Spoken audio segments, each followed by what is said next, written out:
the Save Nimisha Priya Action Council with the tribal leaders and the government officials of Yemen to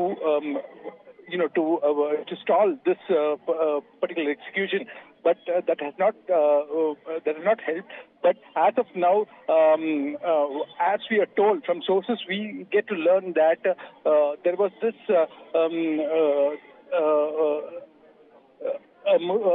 mufti from a Muslim cleric leader from Kerala who had intervened and who had told who had in fact directly gotten in touch with the family members of the murdered victim Talal Abdo Mehdi and advise them that they should accept this blood money and pardon Nimisha Priya is what we are being told as of now. But there is no confirmation as of now.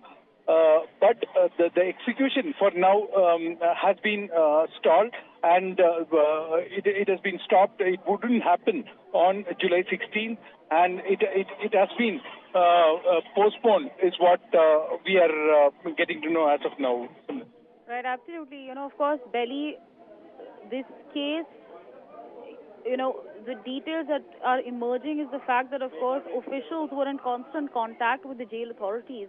There's, of course, been a very long diplomatic process that has gone into, of course, the development that we're tracking. Again, as per sources, what we are learning is that the execution has now been postponed. But what more can you tell us on that front? We know for a fact that, in fact, you'd already spoken to the family members as well.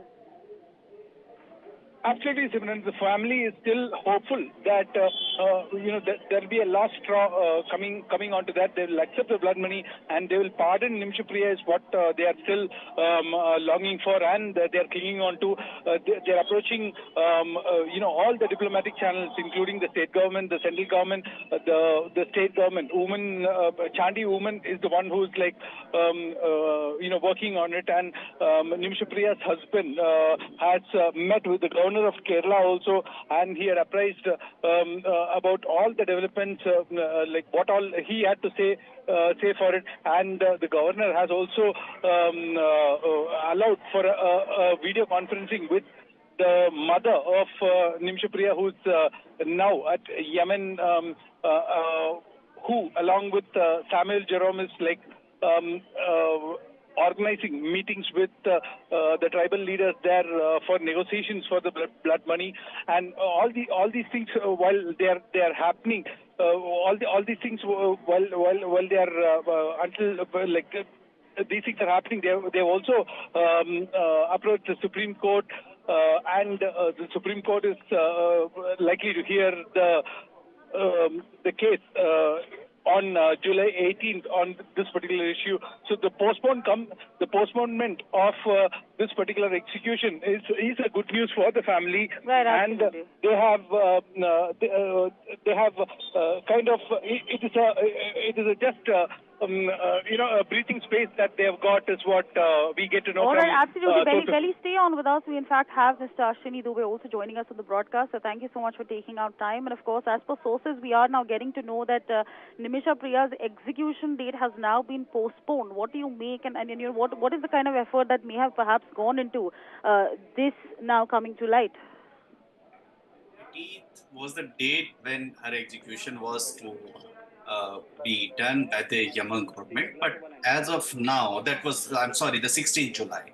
But the Yemeni officials have postponed the execution of Nimisha Priya, and the Indian government officials are in touch with the Yemeni authorities. Despite the sensitivities involved, the Indian government and the Indian authorities are working with the Yemen government. The question here is that there is, as per the Sharia law, there is also blood money which if it can be paid to the victim's family as per their own laws, and then in that eventuality that the government can pardon the punishment, the execution punishment awarded to any convict. Here in this case also, if you see the Supreme Court petition, the family members have requested the Honorable Supreme Court to look into this matter and ask the government of India to talk to the Yemen government that they are ready to pay the blood money. Even if you see the Kerala Chief Minister and Governor, they are also very much concerned about this issue. But the question here is, if you see the yesterday's Attorney General, Mr. Venkat Ramani, which he told in the Supreme Court that every channel has been exhausted to seek reprieve for the Nimisha Priya, but nothing has worked so far, and the situation may now lie beyond the Indian government's control. But as of now, the news which is coming that they have postponed the execution of Indianness, that is, of course, because of the diplomatic channels which are being exhausted and working upon by the Indian government, Indian agency, the Ministry of External Affairs. Let's see what happens tomorrow. But this is very good news which is coming, and I think the efforts made by the Ministry of External Affairs and the officials must be applauded. Let's see what happens tomorrow, and we are waiting for the further development. But as of now, yes, the execution which was to happen on July 16th have been postponed, and so far as the 8.5 crore which was offered as a blood money, that has not been accepted yet, but execution has been postponed. So that is because of the diplomatic channels which have been opened. Further developments will come. We'll definitely deliberate and talk on this issue. Ashwini, this is Vineet here. Of course, this is good news coming in, and like you said, this is basis the government efforts that Nimisha's execution in Yemen has been postponed. In your experience, with the Sharia law, something that you also articulated just a couple of minutes ago, what is likely to happen over here? What are the different scenarios that we're looking at this point in time, Ashwini? Could this woman be pardoned completely? Do you think diplomacy will prevail over the Sharia law? And what are the precedents from the past, Ashwini, that we can in fact rely upon to, make a case for her? Vineet bhai, since with the Yemen, there is no specific treaty with the government of India, or you say the diplomatic channels which we have with other countries, like we have seen that the 9 naval officers, former naval officers, which were pardoned from the Kuwait and they came to India. But here, the Judicial Council of the Yemen, they have already taken a decision in her case, and the punishment awarded by the lower court has been upheld by the top court of that Yemen government, number one. Number two, but there is an option, and that option is on the discretion of the victim's family. Supposingly, Vineet bhai, under the Sharia law, and that law is in their country, if the blood money, which is called the person shall be given to the country or originator, or the person shall be pardoned if the money which is being offered is paid. Here in this case, 8.5 crore is being offered as a blood money, and that the Supreme Court, they have also deliberated. The family members and the agencies and the NGOs which are working for the Nimisha Priya, and they have filed this petition. But the question is, Supreme Court cannot issue dictate to the Yemen government because the jurisdiction, if we see the court jurisdiction, is differing. Only thing is the diplomatic channels. And as of now, the Indian government is in a position where the Indian government and the Ministry of External Affairs, if exhaust this diplomatic channel, then definitely she can come back. But so far as the precedent, so far Yemen is concerned, Vineet bhai, this would be the first case where, in lieu of the blood money, some person who has been convicted by the top court will be, if pardoned, then will be pardoned there. That we will deliberate later on. But this would be the very classic case, because with the Yemen government or the jail where she is lost, there the diplomatic channels, we see the relationship with the Indian government is not too good. So that is why the government has to be proactive, and government has to proactively talk to the Yemen officials that she should be pardoned and they are ready to pay the blood money. That whether they accept it or not. But as of now, they have refused. The family members of the victims have refused to accept this money. But good news is that the execution is deferred. So we are hoping that yes, other diplomatic channels might have worked well, Vineet bhai. Ashwini, stay with us. In fact, Mr. Tom Vatican, BJP spokesperson, also with us on the broadcast. Mr. Vatican, this is good news coming in, and needless to say, there are backdoor channels which are actively parlaying to make sure that Nimisha is not taken to the gallows. But we still need to understand what kind of a relationship we have with the country of Yemen. This is a window of opportunity. The fact that the dates have been postponed, I think is an effort by the Government of India, the MEA, and other organizations who are in it.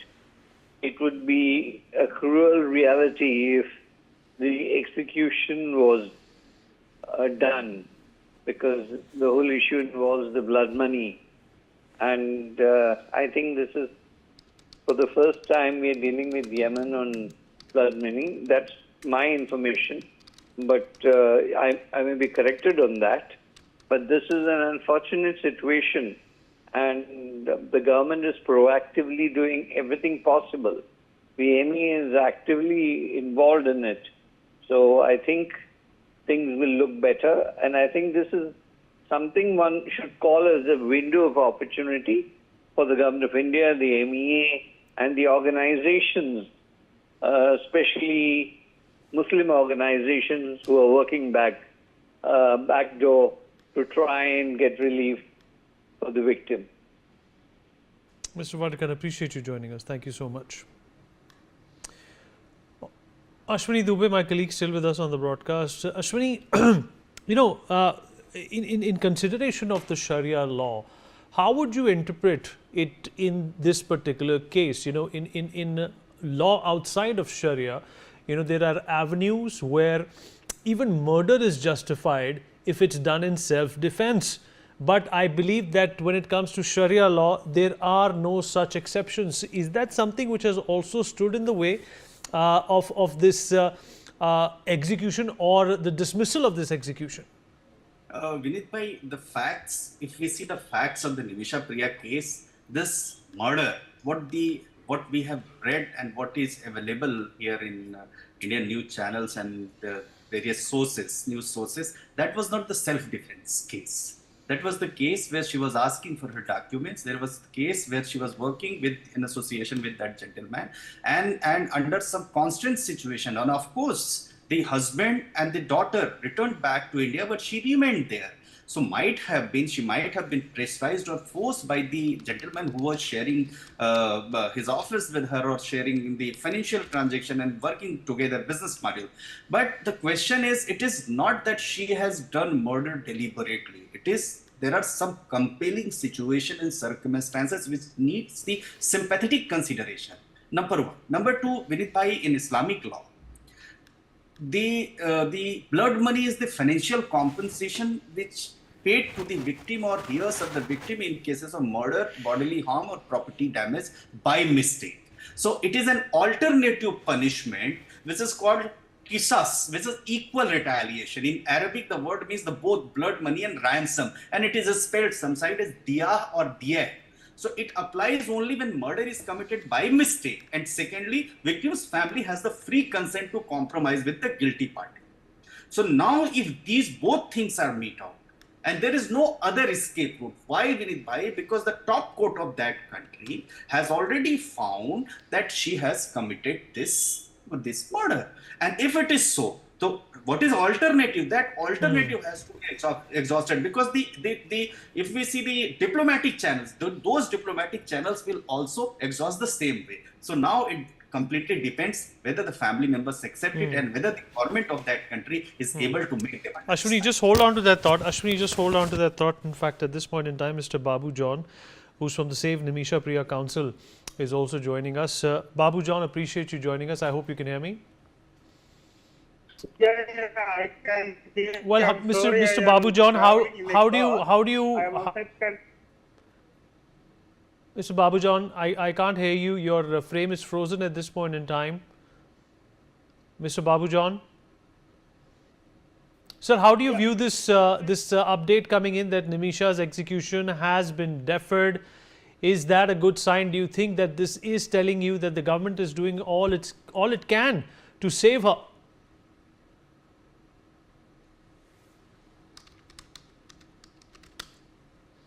All right, so let me come back to you. Belly, my colleague, is also with us at this point in time. Belly, this is a very sensitive case. Yemen, as we all know, large parts of Yemen, Belly, are controlled by the Houthis.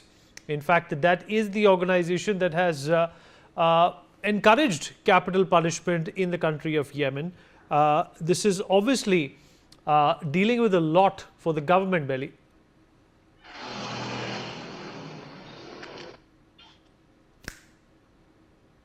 What is going on? I'm sorry, Vineet, can you just repeat that question?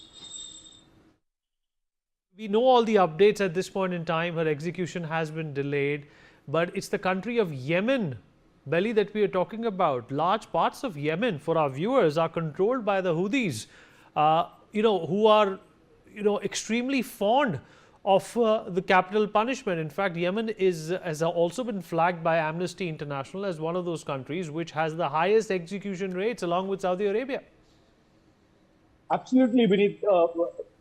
The thing that you pointed out is the main, issue in this entire case, as the negotiations are happening, and there are religious leaders who are, getting involved to try to get the diya, that is the pardon, the blood money from them, and release the convict. It's what they've been told, but now, as of now, there is no confirmation from the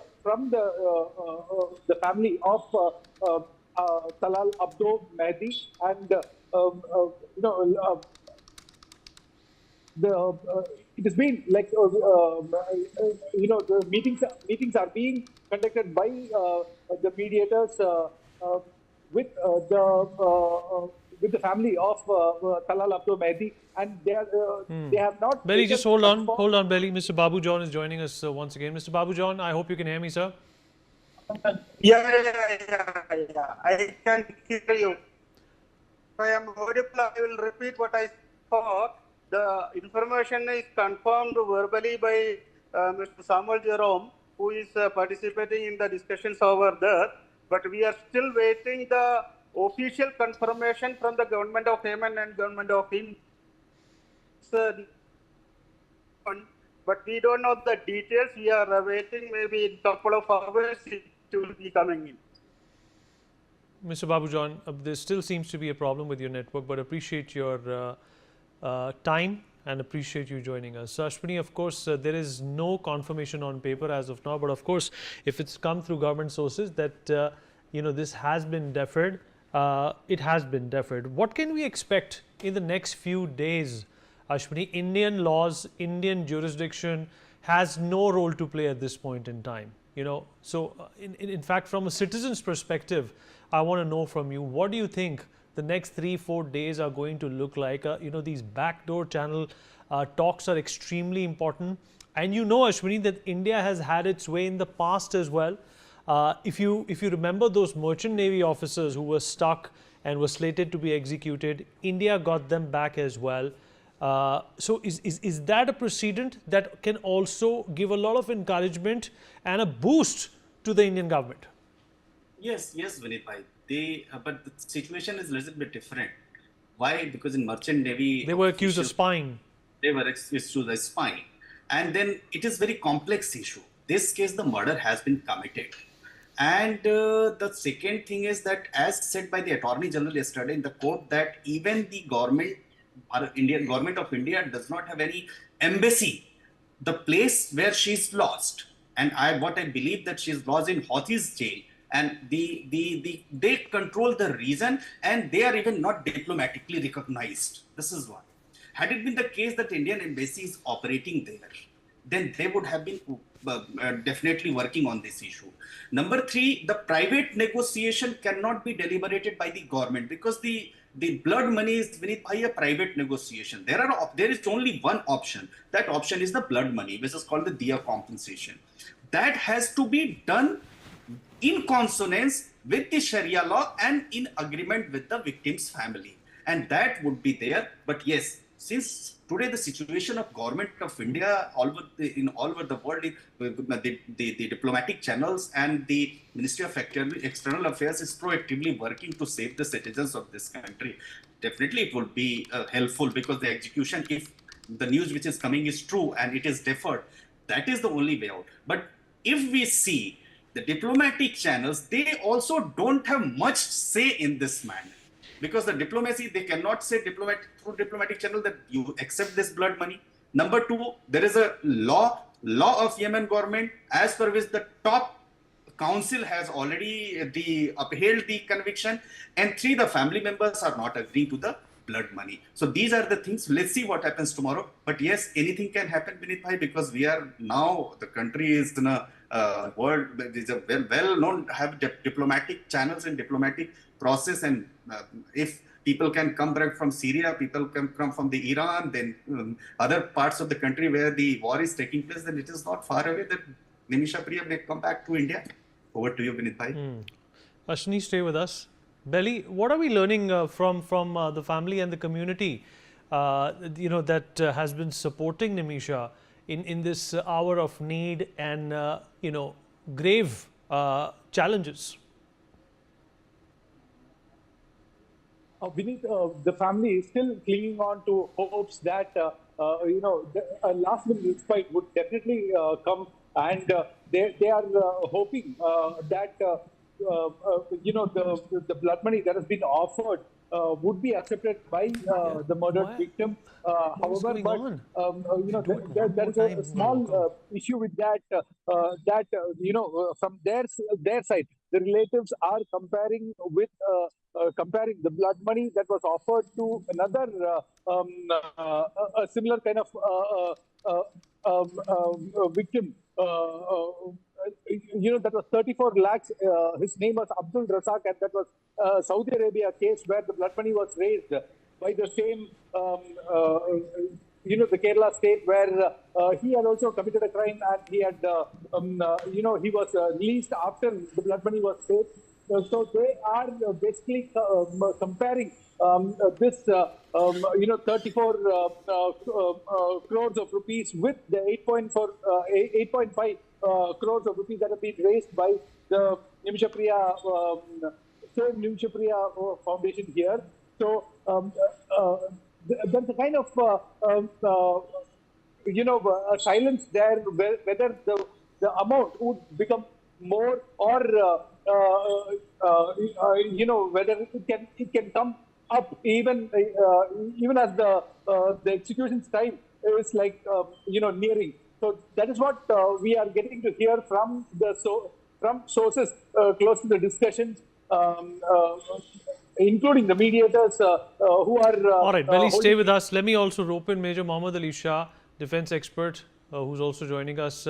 Major Mohammad Ali Shah, I hope you can hear me. Major Mohammad Ali Shah, if you're there with us. I guess perhaps not. All right, we'll try and have Mr. Major Mohammad Ali Shah momentarily. Let me go back to Ashwini Dubey, advocate on record, Supreme Court. Okay, Major Mohammad Ali Shah is back with us. Ali, if you're there with us. Yes, Vineet, yes. Ali, we can't see. Okay, we can see you now. I hope you have a stable connection, Ali. What do you make of this extension which has been given to Nimisha? A few more days of life, a few more days of negotiations, a few more days for the Indian government to exercise its muscle, its diplomacy, and its geopolitical strength. Right, Vineet. If you would remember, about almost a year back, in Qatar, we had our personnel who were sentenced to death over there, but with the intervention of our Indian government and the Ministry of External Affairs, we had a negotiation with them, and we managed to get ourselves back in the country unharmed, complete. Now, in Yemen, when we heard the organization, it was indeed distressing for all of us, for the entire country. And the execution date. Ali, we can't use you. We can't use your frame. There seems to be a problem with your network. I'm sorry. Please rejoin again so that we can use you. There's a lot of disturbances with your network. All right, let me bring in Ashwini Dubey back into this conversation. Ashwini, we begin where we left off, but this will also define. This will also be a litmus test for India and its foreign policy. You know, if you talk about the recently concluded Iran and Israel war, the Houthis had a big role to play. They were considered one of the reasons why Israel got so aggressive. And the fact of the matter is that India, in all its maturity, decided to stay neutral. At the UN, diplomatically, India did have some statements, but it openly did not condemn Yemen for supporting the Houthis, or it did not even come out in terms of chiding the Houthis for their behavior in the Red Sea. Vinit bhai, that's the reason that I think that one of the probable reason that the execution, date was fixed, has been postponed because of the Indian government's proactive role and recent. We see that the way India handled the situation in Iran and Israel war, and the citizens came back to India, and India became neutral and remained neutral, but opened the diplomatic talks and channels and remained. Question is, had it been the case that where the top council would not have taken a decision, number one. Number two, under the Islamic jurisprudence, if the Islamic clerics of that country, unless and until they ask the family members that, look, this is required, and it is why, because the Indian government and people wants that you accept it, and it is pardonable under the Sharia law. So accept this money, because the mother, what I believe that the mother of Nimisha Priya is already there. For that, what is required, our officials must talk to them. But the question is, as said by the Attorney General, that there is no even embassy in that country. That is the one question. That is why if they have to go, they have to seek the special permission. But I am sure that the government of India is very much concerned about its citizens, and they always play a major role that their citizens should not suffer any kind of exigencies in foreign countries, and that we are seeing from past. But let's see, Vinit bhai, it will be a classic example. If the Nimisha Priya come back to India and she is pardoned, then it will be a classic example, and it will give a very right message throughout the world that yes, Indian government is very much concerned about citizens. But what the suspension of execution for the time being is a good news, and I think that would be the positive news would come tomorrow, and then tomorrow or day after tomorrow or soon. But because deferment of execution itself is a big news. And big hope. So let's see, we are praying. Let's see what happens, because the Supreme Court has also showed its inability that we cannot enter upon the jurisdiction of any other country, in foreign country, we cannot enter. So that's what the problems, which are problems also, but yes, we hoping also. Ashwini, appreciate you joining us. Thank you so much for your time. Thank you, Vinit bhai. All right, moving on now. Well, Group Captain Subhanshu Shukla is returning to Earth today after completing a landmark mission aboard the International Space Station as part of the Axiom 4 crew.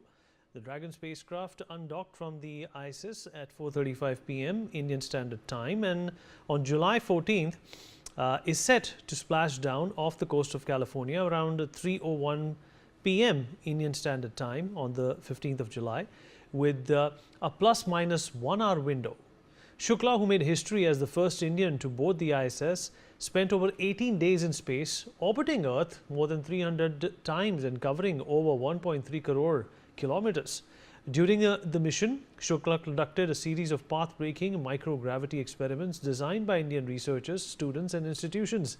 These included a zero-gravity water behavior experiment which demonstrated fluid dynamics in space, a crystallization experiment involving materials relevant to drug delivery and electronics, and a neuroscience experiment to study the impact of microgravity on brain function using virtual reality tools.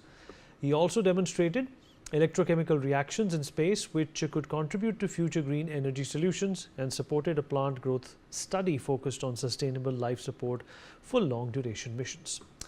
Well, back home in Lucknow, his family held a Rudra Abhishek in Lucknow and gathered at the City Montessori School to watch the splashdown live. Cities like Kolkata and Bangalore also planned public screenings and celebrations. Well, the mission is being hailed as a turning point in India's private space collaboration and human space flight roadmap. Leaders like Space Minister Dr. Jitendra Singh, called it a proud moment, emphasizing the leap towards India's upcoming Gaganyaan mission, With his return, Shukla joins the elite club of Indians in space, becoming the second after Rakesh Sharma and the first on a commercial international space station mission. Nikita Sareen, my colleague, is joining us on the broadcast to talk more about this. Nikita, this is of course a proud moment for all Indians, and India as a space aspirant, as someone who has been very robust in expanding its space ecosystem.